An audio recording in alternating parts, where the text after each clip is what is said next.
into it. I'm here sitting down with the owners of Celbees, and I would like for you guys to introduce yourselves briefly. All right. I'm Salford Gibbs, one of the owners of Celbees. Been dealing with this for 23 years now. 23 years. Yeah, came back from Curacao in the 90s and just got into it. You know, just found an interest in it, fascinates, and it was a good blood rush at that time. Yeah. And from there, I did some research, broke my way up, you know, and still here. Yeah. Yes, I'm Gela Gibbs, and we're running together Celbees. I wanted to ask you guys, why Celbees? Why not sell wine, sell goat, sell just a totally different name? Why Celbees self? Well, to be honest with you, it was something to really look into for myself, and it was just trying to discuss because I was really trying to make something, you know, out of it. And someone was just talking to me, you know, why don't you call it Celbees or something? Yeah. They just say Celbees or something. Yeah. I thought about it. I say, you know, that makes sense. It seriously makes sense because the beginning of my name is CEL. Yeah. And it's also a cell. Yeah. Oh, okay. See? So it fits in, you know, and I'm dealing with bees. It just went along and it just came that fluent sound of Celbees. Yeah. And for example, bees. I afraid of bees. I don't. How did you even get your first time encountering with bees? How was that experience like? Oh boy, it was really bad. Seriously, I tell you straight up, as a kid, that's where it started. You know? When I was small, honestly, I went, you know, just being a kid, a boy. Yeah, those boys getting into little mischiefs. Went down the road from my home, went into the bushes somewhere, and I think right next to Henrica's area, somewhere down in that area. It had like sugar apple trees and soursop trees, coralita just growing over.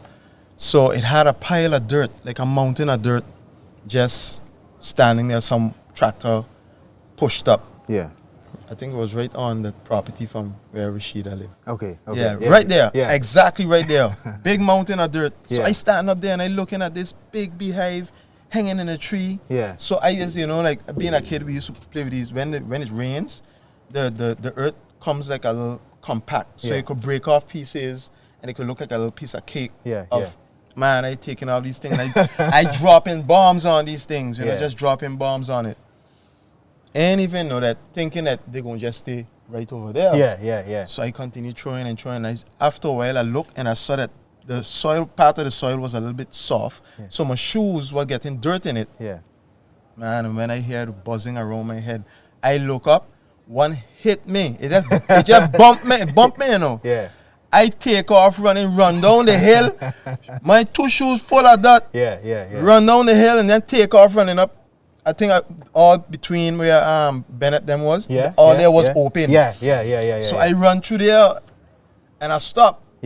Thinking that, okay, I'm fine enough. Exactly. But listen, one of these come last me right in my face, man. Listen, I always had fingernails. Listen, I scrabbled up my face, my son. I didn't know where the bee sting pan. I just scrabbled up my face and all the way scrabbling. I run up the road. Straight home. I went in the house, man. I stayed in my mother's bedroom. I ain't come out. I don't give you wrong at all. I am afraid, boy. And Gela, what is your relationship with bees per se? Are you just as like him? Did it start like that, or how did you get into that? Nou ja, I came in 2016 on the island and I know nothing about bees. nothing. I had a friend of mine, kind of friends, in Holland. He was a beekeeper. And once he said, yeah, my bees are gone. I think, how you mean your bees are gone? I had really no clue. But then I met Salford and we just start together doing this. Well, he do it already, but I jump in what he was doing with the bees. And from there, you know, the first time it's like, okay, like how it works. And then from there you start to learn and get more interesting. You read books, you know, you can do more research. And from there you start to love the bees as well. When you love the beekeeper, you need to love the bees as well. Because, Because myself, I didn't even know bees was so important to the world itself. The world itself, super important. The world itself. I only learned, I was watching something on Discovery one day and then I noticed how important bees, because I think they said that there was too little bit bees or something at some point, and something like that. Yeah. The thing is, we're using pesticides in the farm like area. farming, and that's why you also kill bees. So that is why the bee population was really low. Yeah. So everybody was like panic, like all the bees, save the bee. You know, everybody knows that save the bee thing. Yeah. So that's why we're getting more aware of all the what we doing as people to the nature what we do. So that's why. And we have to be aware, because I think it was in China. In China, there's no more bees. No. Pollution. Because of the pollution, they have the fruit, the pear. There's this area, I think it's like hectares of land, just with pear trees. Yeah. And what they do is go on every flower with a pan and chicken feathers and hand pollinate every flower. It's crazy. Yeah, our old man was saying he's guaranteed that the next generation ain't gonna do that. They ain't gonna do that type of work. That's a rough one. Yeah, it's rough. That's a rough one. So imagine without bees, within a year, the world starts to go into starvation. Yeah. Within a year, without bees. 1 year. 1 year. The world starts because we relying on the ships to come in. Yeah. Things like that every week. Yeah. Exactly. Imagine just a few months. That'd be rough. I didn't know that was so important. Yeah. Very and then you say you run into your house. What make you come back out your house now to start now? Okay, man, you know what? I'll start doing this for people and getting bees out of their location. But that was when I was a little kid, eh? In the 90s, like I was telling you, I came back and I saw my cousins them just chasing down bees, and they're on motorcycles. Yeah. But these guys are running on bees through the night with raincoats on, helmet, duct tape, water boots. I mean, I just like that thing just fascinated me. Like, yo, we just like these superheroes going through the neighborhood and through the community just taking out bees, you know? But at that time, I'll be honest with you, at that time I had no knowledge of bees. All I know was just to go, eradicate the bees, and that's it. Take the honey, destroy bees, and then onward to our next, whatever it is, a call or this, you know? And there was a gentleman I met from Trinidad, and he used to work in St. Martin with the Red Cross, and he comes over once in a while. At that time, I used to link a lot with Angela, which was, I think, Gail's mom. Yes. So I used to talk a lot with her and everything, and she said, you know what, you need to meet with this guy. And we talked a lot, and he showed me a lot of books, things to read on and stuff like that. I see I could build boxes. So I started doing a lot of research on that time. And I said, you know, I got to get more involved with this thing because I can turn this thing around and start make it a business. And from there, I started traveling. I went to St. Croix, things like that. But for that time, Angela got sick. She got sick really bad. You know, and for that situation, knowing the loss, I went on a long pause because that was my partner. Yes, exactly. And it took a long while for me to catch back myself to like, okay, what am I going to do with this now? What am I going to do? Because it's just me now. See, I have to do something. Exactly. So I start traveling more. Going St. Kitts, Nevis, St. Martin, anywhere that I go, I try to link with a local beekeeper. And then did the exchanges of information. I talked online, people in America, things like that. And from being in that network for so long, I got a lot of knowledge, and I build things differently comparing to how they will build it on the outer world. Now I use recycled material. So if the hurricanes come, people change roof or so, I collect those things and I rebuild, and I build my boxes from that. And from there, I just keep build my business. And Kera stepped in at that time, and we continued and continue building. So from Kera, what made you say, okay, maybe, because on station there was nothing like this before. What made you be like, okay, there's a lot of stuff we can do with this, because you incorporate everything with honey and different type of stuff. What made it transform into a business itself? Well, I think the person who have the ideas is sitting next to me. He is the one who have the brain with popping up with ideas. He has 10,000 ideas. And when he shared them, then I started thinking like, for example, soap. The first thing was soap. I was like, soap. I think, how in the world are you making soap then? I have no clue. So then the seed is planted, soap. Like, soap. That is for weeks, somewhere like soap, soap. Then you start looking around how other people make soap. And from there you start like going on internet and books and YouTube movies and, you're reading, you're collecting tons of information about how to make soap. And from there you start, before you have a product finished, you're doing months researching, and then you do the test phasing, you need to buy your products, you take time, small islands. So it's a whole process, but it starts with, here you have the ideas, and from there, popping in, like, okay, what can we do? Then, what was next after the soap? The lip balm? Or the lip balms. Yeah. And we have the body lotions, body butters. It are all big, long processes to get really the final products. But that's how we do it, kind of how. And how many times you have to go through trial and error? A lot, a lot. I can, as family and close friends, everybody get a piece. If it is like still not like I just sharing out, because also like as people, how you think about this, how you think about that, you're just testing and you try a lot. I could imagine. And then the first time actually going out and say, okay, I'm going to start selling this. How was that first? How was the feeling like? What did it feel like going out? Can you remember the first person that actually purchased something from you guys? Yeah, I remember. I'm really proud of this, because it is like kind of, you make it from the beginning, from scratch, so you know what is what. I have pictures from the first moment I make soap, and I really need to laugh now about them, how I was making them. The funny about patch up and warp up and bend up, all them things. But that's where it started. It's nice. But the product came out, and then you give out those little pieces for family and friends, like she said, to try out and see what the feedback is, and then from there we bought molds and things like that, so. But the first comment what somebody was making when they used my soap was, oh, it really makes my hand clean. It really works. I think that's what he expect then. Like it's soap. But okay, I guess the person didn't expect like the soap was working as a soap or something. I don't know, but people are reacting on it. But and I'm proud of all my products, because I know what kind of effort I put in it. I know the work up front, and you're from the beginning. It is nice. It's nice to do. And then Sally, in the beginning you said that before you used to go out, and then it used to be like when you go and get the bees, it used to be like, okay, go eradicate, go on to the next thing. How was the process like now? What's the process now? Well, the process now is going out and capturing those bees, putting them in boxes, of course capturing the queen, making sure that the queen is in the box, because without her in the box, chances are where we took out the hive from, they can probably go back inside. They can still swarm back out of the box and go back into that area.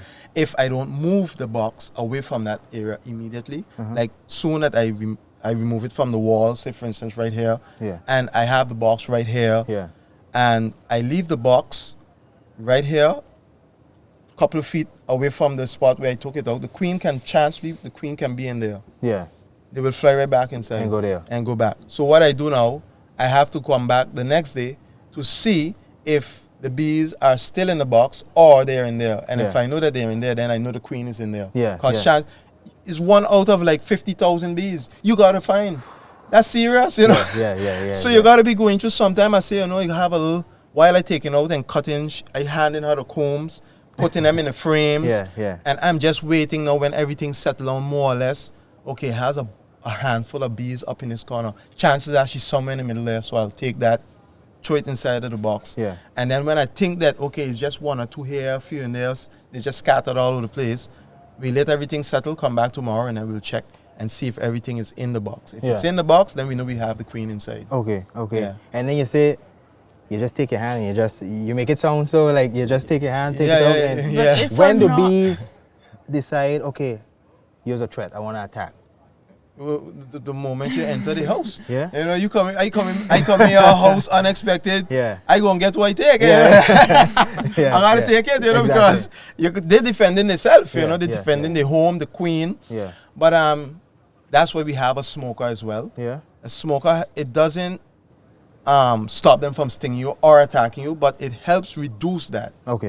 So what happens is, because of the smoke and everything, it alerts them that there's fire in the area, so we have to move. So I can actually control. If I smoke this side, they move away from the smoke to go that way. I can smoke this. I can guide them to where I want it to move. And if the wax is here and the whole wax is covered with bees, I will smoke underneath. Yeah.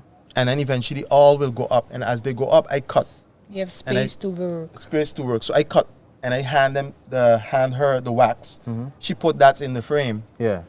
And then it continue going like that until when I have every wax out of the area, and then I start to scoop the bees and put them inside of the box. But scooping the bees, like you were just asking, I use gloves. Oh. Yeah. You can't take the chances because we have a mixture of bees on the island. And that happened because there was a scientist that was in the early 70s, I think. And he did an experiment trying to create a stronger bee. Yeah. Where it produces more honey, things like that. So they was doing that. Here? In Brazil. And he went to Africa because you have the Africanized bees. Those are known as the killer bees. Yeah. And they did an experiment trying to bring that bee, introduce that bee to the European bee, which we call the calm bees, well-behaved bees, so to say. Yeah. And they crossed them with the Brazilian, the bees that was in Brazil. Yeah. But you can't control bees. Yeah, exactly. So guess what happens? They just got out of control. It spread from there. Yeah. It went up from South America to the Caribbean, straight up to North America. Yeah. So from back then to now, we have this problem, killer bees. Exactly. Which they call now Brazilian bees. Yeah. Yeah. That's a rough trying to mix bees, and then so on the island now. Yeah, on the island, yeah. We have killer bees. They behave the same way. And how are you to be able to tell the difference between the two? You can't tell the difference by looking at the bee, but you can tell the difference by the behavior of the bee. Okay. Now, if I come to a hive in 3 feet, maybe even 6 feet of the hive, and they already start attacking me, tells me what kind of behavior. Okay. Whereas you have the European bee, you can go right up to the hive, and I can put my hand on the hive without then, if I have a calm temper, you know, I can go right up to the hive and just put my hand really close, and they wouldn't attack me. Yeah. That tells me that the behavior of that beehive is really calm. I can work with that hive. Okay. But again, I have Brazilian bees on my farm. Yeah. And their production is really higher. Up. Yeah, really high. It's really higher. Yeah. Really higher than the European bee. Yeah. The Africanized bees, which is Brazilian bees, they work and they protect. Their resistance is more stronger than the European bee. Okay. So it's actually semi-good that. Yeah, it's semi-good because we have production. For production. Yeah. Production and for themselves as well, because where viruses is concerned, like what they had in America, where they had like dying off of bees because of varroa mites, like these little ticks that lives on the bee, and they kill them. And that we don't have that problem here. We do have varroa mites here, but not as bad as how it is in America. Yeah. But they do have a how you could call it, a prey that goes into their hive and gimmicks the scent of the bee. And then they lay their eggs in between, which you call the wax moth. Yeah. That's their threat. And then they end up killing. They don't kill the bees, literally, but what they do is they go in and they start eating the wax. So by the time I will go and check my hives, and I will see, it looks good, but the eggs are right in between. I don't see the eggs. And then, I close it back down, and in the next 2-3 weeks I come back, wax moth full of cobwebs all between my hive. And maybe the bees take off, swarm out. So they have the little ups and downs. But like I said, the Brazilian bees, chances are where that's concerned, is very small. Because they are more resistant. Okay. And then you all started to do like tours. What made you guys want to decide, okay, I'm going to start stepping into tours and stuff? It's like education for the kids, education for others, because of the role of bees is so important. Yeah. And because not everybody's aware of that. Yeah. And what we see as well is like kids have a lot of times the first reaction when they see a bee, kill it, kill it. Yeah. And it's like, but the second reaction is like, but why? Because it's not really needed. Of course, a bee can be dangerous, but it's not like all the bees are dangerous. And if there's a bee flying here now, it's not like, oh, it's going directly to you and sting you. Exactly. That's not the case. It's just flying around and just live his life. Of course, you have exceptions, but general, the bee just live his life. So it's like about those things, like explain the kids like the importance of bee and bee don't have to kill a bee directly when you see it. Exactly. But we need it. We need the bees. We need to have flowers. We need to have the whole circle and to try to to explain those things. Try when you see a bee, just relax. Just when you do relax, most of the time the bees relax too. It's okay. Like those kind of things. And it's nice. Kids like to see the bees. They have to everything put on a bee suit, of course, for safety.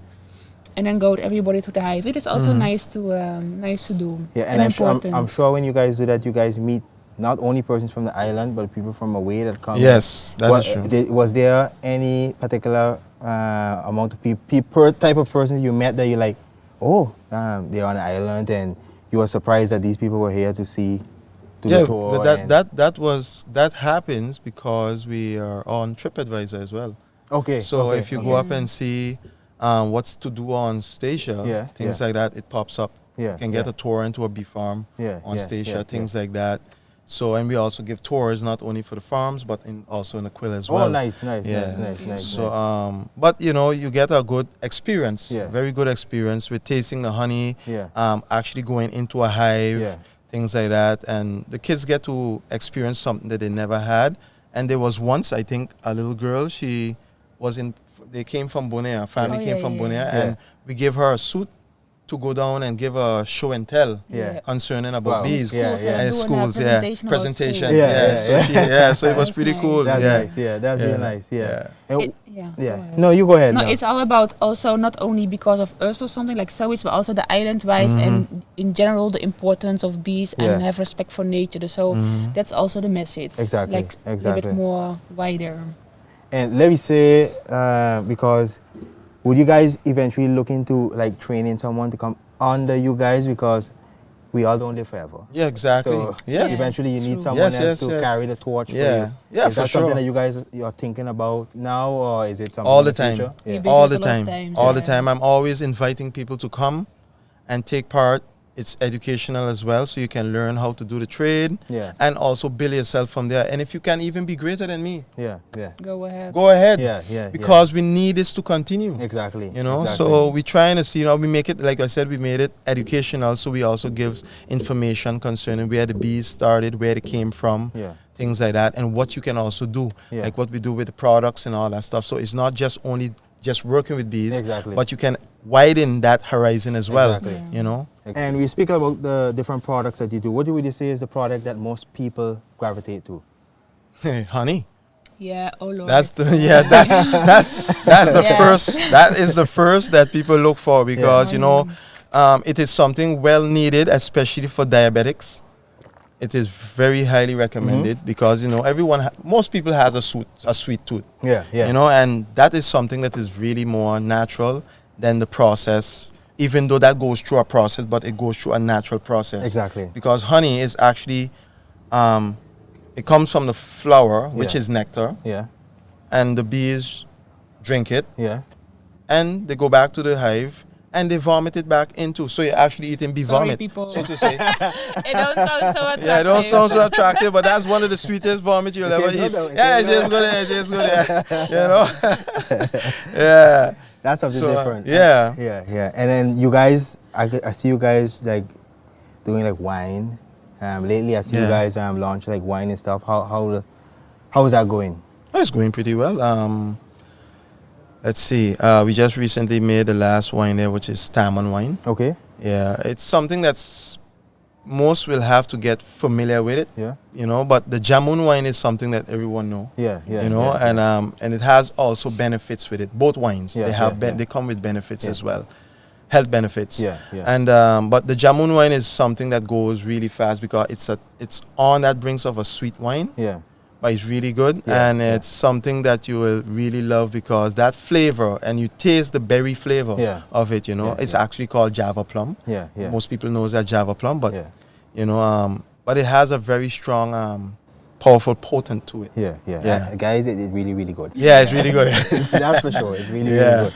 And you say it have a lot of health benefits. What would those benefits be? Lord, you need to help me now. The jamun. I know the jamun tastes nice. What are all the benefits? I don't know 1 to 3 to be honest. Another from the soap. Like one of the main benefits. Yeah, it's a blood purifier. It purifies the blood, enhances irons and all that stuff. So it's really good. Balances as well. It does a lot of wonders as well. Like the tamarind wine. The tamarind wine lowers blood pressure. It lowers your pressure and everything. And also, if you drink enough of it, it also works with the pulp. But that we try to filter out the pulp because, you know, it's more for the eye. But it's more, I'm looking towards the benefits of it, you know. Exactly. But there was a gentleman who came to Statia from Curacao, and there was, he had a problem. He was having high blood pressure problems. And I told him about tamarind wine, and it has like buckroot inside.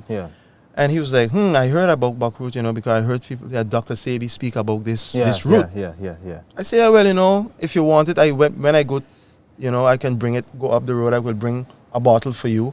And, you know, you can give it a try and see what you know. So I brought it for him with 2 bottles of honey. And which he requested. And the next day, I was, you know, the morning, I get up early in the morning, but I'm just chilling in bed around 4 or 5 o'clock in the morning. My phone ring. Who it is? He calls, you know, wrong that time. So now I'm a little bit scared now because what did he do? You know? Then he called me 5 o'clock in the morning. Exactly. So I answer, I say, hello. He said, hey, listen, Mr. Gibbs. He said, that drink. Boy, my heart started beating fast. I ain't telling you, like, my heart started beating. He said, listen, that drink, what you gave me. He said, my pressure was very high. So, oh, Lord. It come in. He said, man, hospital. He said, boy, listen, before you go to work, bring me 2 more bottles. Just so. Just like that. He said, boy, listen, I need more when I go to Curacao. What a relief. But man, pressure went from he almost ended up in the hospital. Because of those 2 shots, bring it right down. Wow. Imagine that. And then, Gerda, you talk about the benefits for the soaps. Can you give more insight on that? Yeah, we do the soap. Let me do a little bit before. The soap we're using all natural products. Like, so as much as possible from the island. We have like moringa, neem, aloes, of course, the honey. You know, we're trying to use as much as possible from here. And for example, the neem I sell a lot. That was a lot of time on seller 1, because people with eczema and like dark spots in the neck or whatever, I get feedback from them that is really helping. Also with kids with eczema, the body butters with the neem. The neem is actually a good plant, and that's also the mission with Celbees. Is like use as much as possible local products, natural local products. We have a lot on the island. And I find we can use products more. We have, what I say already, the aloes, the neem, moringa. And of course, the aloes, everybody knows aloes for sunburn as well. It's really helping. We have now also the lotion with the aloes in it as well. A lot of stuff is for the eczema, the sea moss we have. Sea moss comes from St. Eustatius. The sea salt. Sea salt from Bonaire.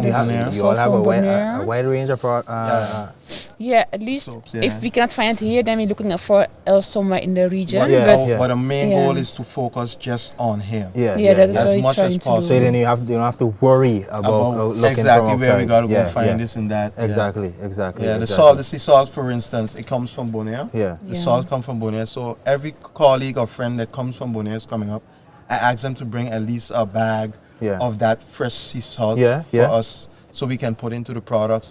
But it sometimes look a little bit weird when it has to pass through customs because they have it duct tape and it looks like cocaine. I just be straight, I mean honest, you know. So it looks bad. It looks bad because you got pass the machine and then they see this stuff and they all tape up and it's white. You know, That's true.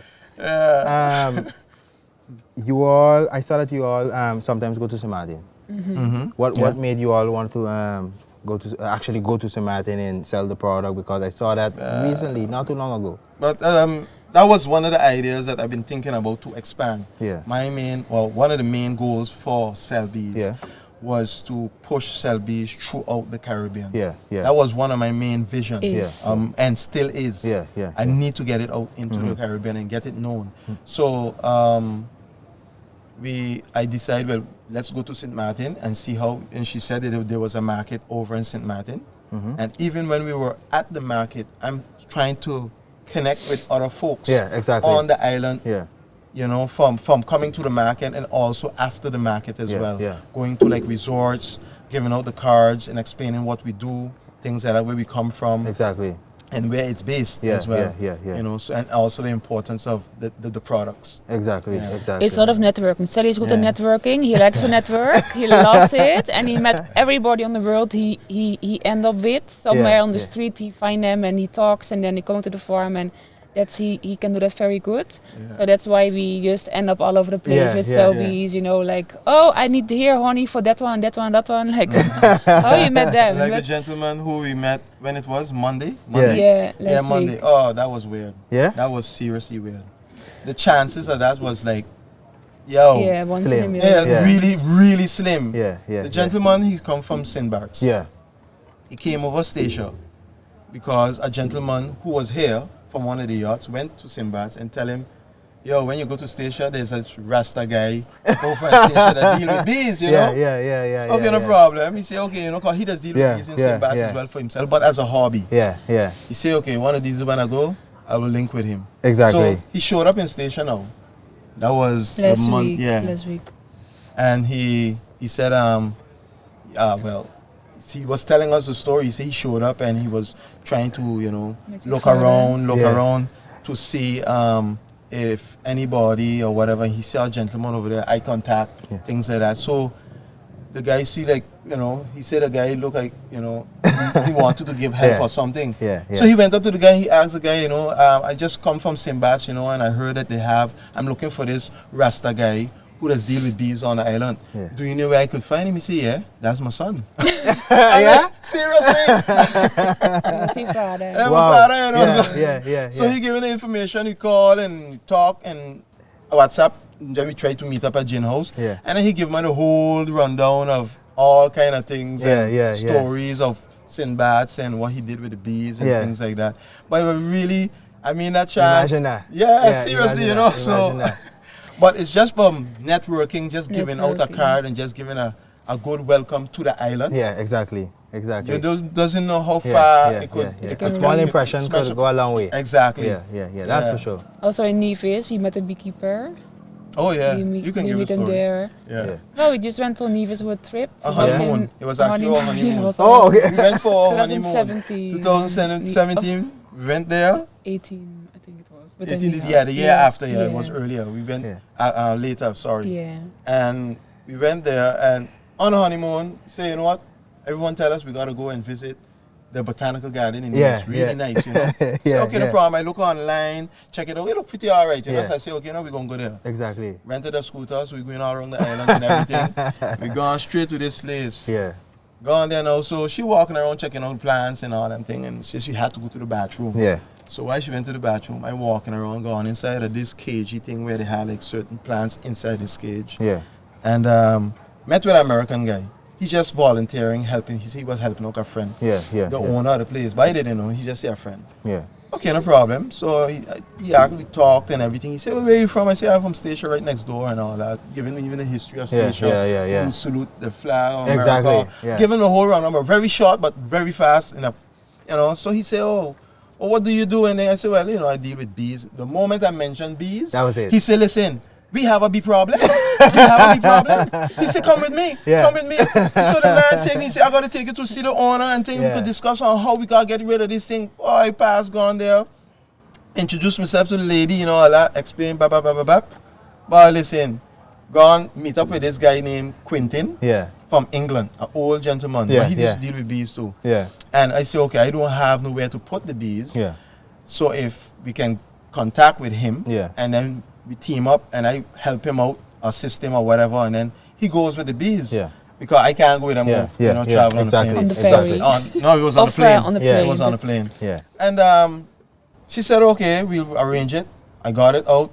He put it somewhere, and she said, you know, because of this, we will give you guys a free dinner at the Botanical Garden, which was really nice. You know, nice. It was really nice.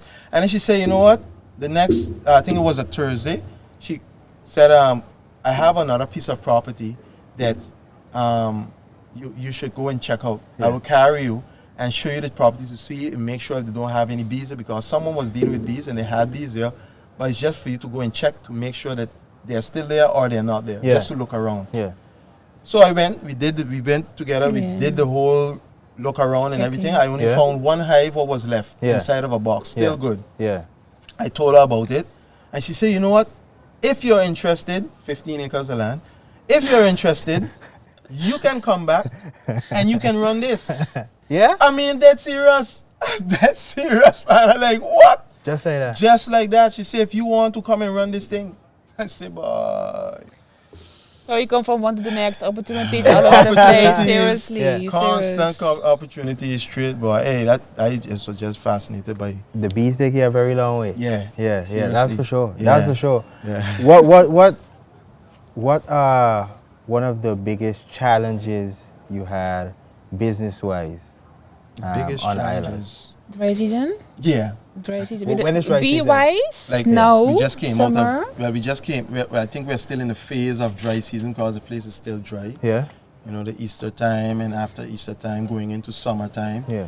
Everything starts to pick back up like literally in August, September. Okay. As going down into the cooler time of the year. Okay. So you'll have more rains, more Okay. flowers. Now we have kinep in season now. So that you smell that sweet pheromone, I mean, inside of the atmosphere around it, especially in town. Known for a lot of kinep trees in town. It's in blossom and the trees is loaded with bees. So they're just out collecting what they could collect.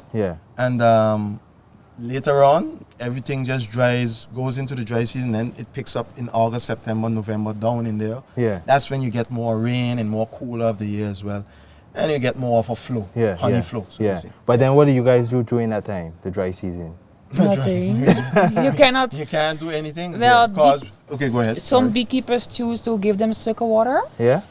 To have to guarantee, like you have still the honey flow, like make sure you have still a lot of honey on the available. But we choose to don't do it. So we just work with nature. If nature don't give us honey, then we cannot. And even you cannot take all the honey out of a hive all the time, of course, because the honey is in the first place made for them to feed off. So if you take all the honey out, in a lot of places they give them sugar water, so they can take that one to survive. So then eigenlijk you disturb the whole process because you take their food and you give them something else. It makes no sense, and it's not. To me, not nature-wise, you know. We find it is more respect to have for nature if you just keep them a part of the honey so they can feed it for themselves, and we take only if they have over. And that's what but they don't use all of that. They don't use all of the honey. No, so they have also inside of the hive they have this thing that's called pollen. Pollen is actually known as bee bread. The bread for bees. They have inside of that pollen has iron, zinc, vitamin C, calcium, all of that is compact inside of that cell. You know, and that's what they use as bee bread. But like, say for instance, in this environment, which is like in the Caribbean areas, in the warm areas, we can, we can feed our bees, or we can rely on nature. But in Europe, or places where snow, the bees can't go out because everything is white. There's nothing, and it's cold, and they can die. They lose a lot of bees that way as well. So in one way, they have to give their bees sugar water to survive, and they also have pollen patty. They call it. It's something that is just a big plastic bag, like a Ziploc bag, full with pollen and sweetening, and they drop that inside of the hive so the bees could at least survive off of that throughout winter. So the cold places, they have some difficulties because it's cold and they lose hives. But we do as well. We have sometimes portions as well. If we have a harvest and the honey is like a little bit more funny taste, sometimes it happens, not much, but sometimes like it's super dark or something, like people will watch it like, what kind of honey this is, like from the shop, but it's just natural honey, but sometimes it just come out like that. Yeah, because then we choose to give it back in the dry season. So that is what they have to feed off. They have, you know, the own honey back. We give them back a percentage. Yeah, that's what we do give sometimes. Them back that honey. Okay. Give them back that. You guys, you spoke about that you're going to introduce, you already introduced the new wine, or you're going to introduce the wine still? Because you talk about you had the Tamon one. The Tamon one, that's out, and that's out now. That's already, we already put it out now. Do you guys have anything else that you guys are going to introduce to the public soon? Anything new? We're always busy. I don't want to tell too much, but we're always busy with new products. When I say it takes months to prepare to have something really out, you already months up front busy with things. Exactly. We're always busy with testing things. Sometimes it don't turn out good, so we leave it alone for now, or it comes out later again.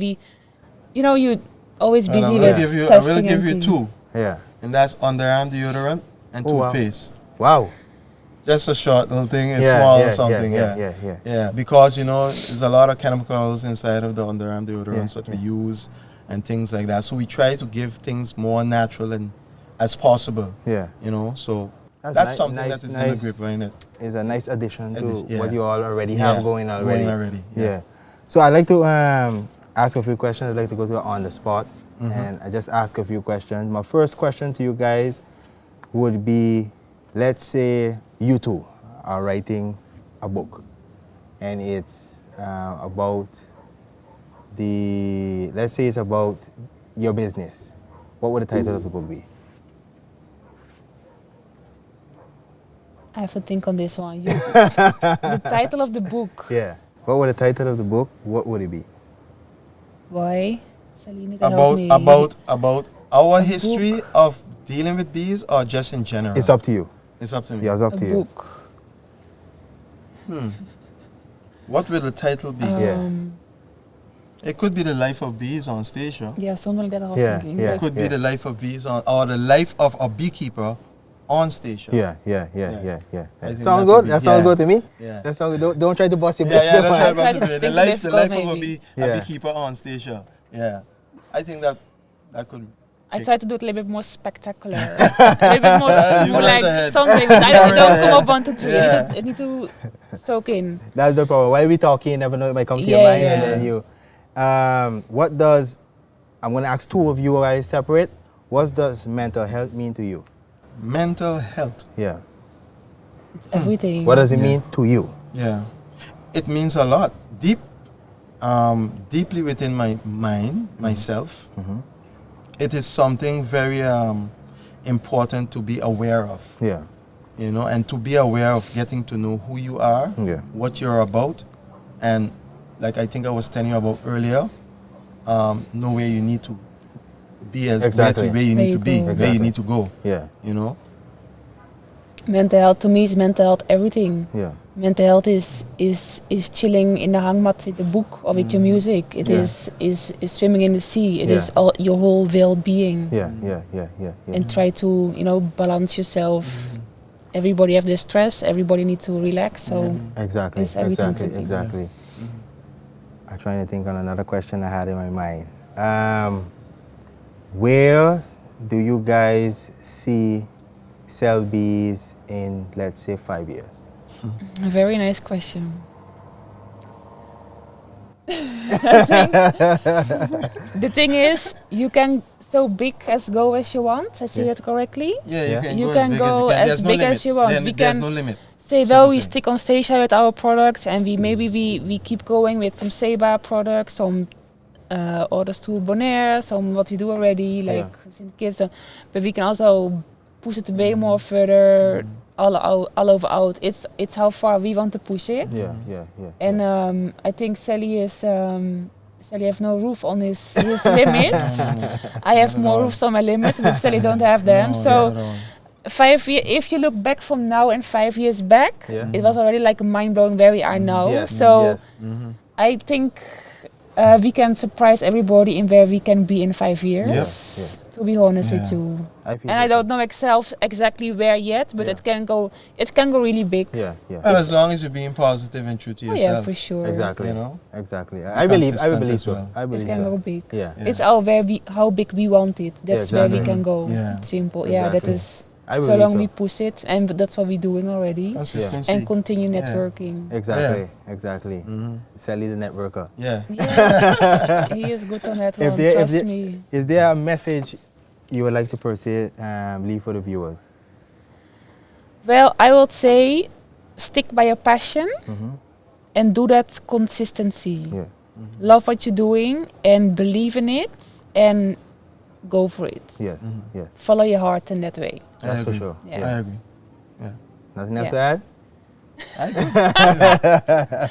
Do what you love to do. Do what you love to do. Of course, it needs to make sense somewhere. You cannot, read the whole book just saying something. Oh, that's what I love to do. I just running behind butterflies the whole day. It needs to make sense somehow, somewhere. Yeah. But general, just do what you love to do. Yeah. You know what I found strange about the entire thing? Is that my episode before this was with Gail. And it's like the story kind of continued because you spoke about that it was with her mom. I was thinking on it. And I didn't even think of that at all. It's so strange that it just happened within the episode just like that. Wow. This is part 2 of... part 2. Exactly. 10.2 or something. Exactly.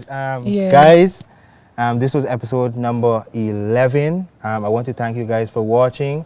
Like I said all the time, you can watch the episode, listen to the episode on Spotify while you're on a tour with the Celbees. Yes. While you're bathing with the soap, while you're drinking a wine, you can listen to this episode. I will see you guys in the next episode, episode number 12. Next week, I'm not sure who's going to be. We'll figure it out as time goes. And I want to thank you guys for even doing this and making the time to do this. And I'm looking forward to seeing what you guys do in the next 5 years. I know it will be something very big. And the sky's the limit. Well, past that. Past that. Thanks, guys, for watching. Like I always say, on Jacquil Imagery, capture the moment, watch it forever. See you guys in the next episode of The Talk. Bless.